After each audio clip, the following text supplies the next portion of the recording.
maraming tao, sa ang kanilang seguridad, yung sa pera. Come on, pwedeng mawala yung pera na yan. Instruct those who are rich in the present world not to be conceited. Huwag maging mayabang. Alam niyo po ba, pag nagtagumpay ka sa isang bagay, ang unang trap, nabubulag tayo sa pagkakilanlan sa ating sarili.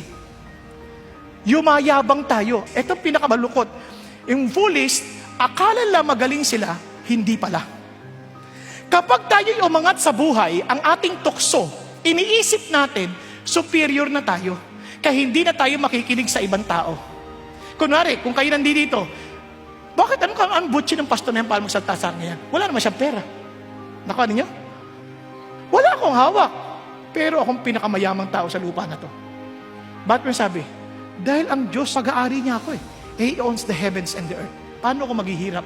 At wala akong ka-worry-worry. Magbumagyo man sa lugar ng mga yate, magkabangga-banggay mga yate doon, hindi ako mamproblema sa yate. Bakit? Wala ako nun eh. O, di ba? Kung hindi ko ari yan, ba't ako magboblema?